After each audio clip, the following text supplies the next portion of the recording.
Hello, I'm Ricky Lee, and today on the watch list, I'm joined by Keith Smith, COO of IntelliAM AI. The company has just released its first half trading statement showing strong ARR growth, expanding strategic partnerships, and continued momentum across its AI-driven industrial platform. It's a meaningful update for investors watching IntelliAM's path forward towards scale and profitability. Welcome to the podcast, Keith. Thank you, Ricky. So, Keith, can you tell us ARR has climbed to around £1.18 million? How much of that growth came from new customer wins versus upsells? And how confident are you that your current contracts can sustain or even accelerate ARR growth into FY27?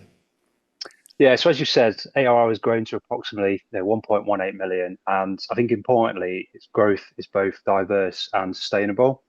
Around 20% of the increase has come from new customer wins, and that's reflected on our ability to be able to convert proof of values into sort of contracted revenue.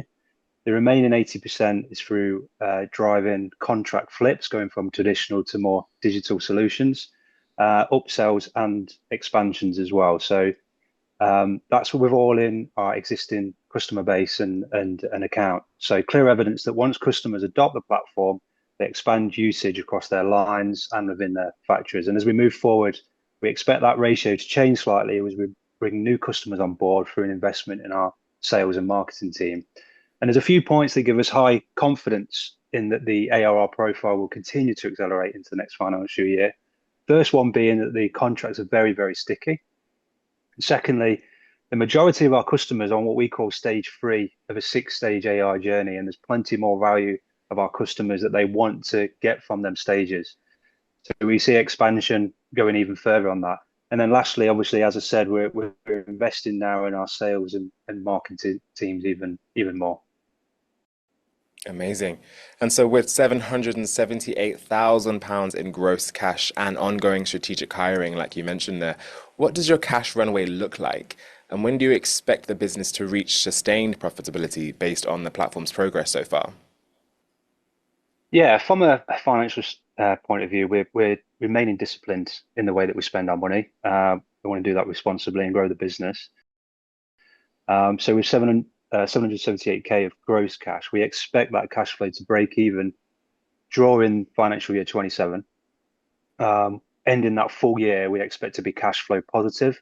And we've got a bit of a caveat there that if we do want to go into international expansion, then we'll probably look to raise funds for that. But we want to do that from a point of strength, not from a point of weakness of not being cash flow positive. Great. And so you've also highlighted expanding partnerships with groups like SKF and major FMCG companies. So how do these partnerships translate into scalable, repeatable revenue? And what kind of commercial impact do you expect over the next 12 to 24 months? Yeah, really exciting strategic partners for us. So SKF, we're embedding our AI into the SKF products. Now, they're obviously a global industrial company, one of the biggest bearing manufacturers in the world. So their customer base is huge. They've got around 17,000 distributors. So that will help us plug into them distributors without additional costs. The CTC partnership that we've got that we announced, which is an American manufacturer of sensors, that enables us to sell American-made sensors within the American market, which is a key target for us. So we can leverage their partnerships with their distributors. And as you say, we've got a lot of partnerships in FMCG, especially with large food and beverage companies. And as we expand these, that's validating the platform's value at scale. So we're now getting case studies with really good return on investments.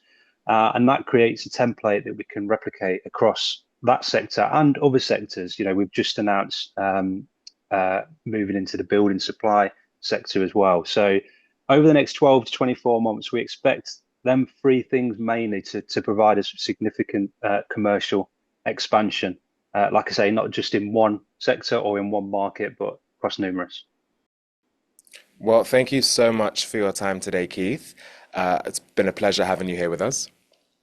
Thank you very much for having me. And so once more, that was Keith Smith, COO of IntelliAM AI. For more on the company's trading statement and growth plans, visit IntelliAM.ai. That's all for this episode of The Watchlist. I'm Ricky Lee. Make good choices today.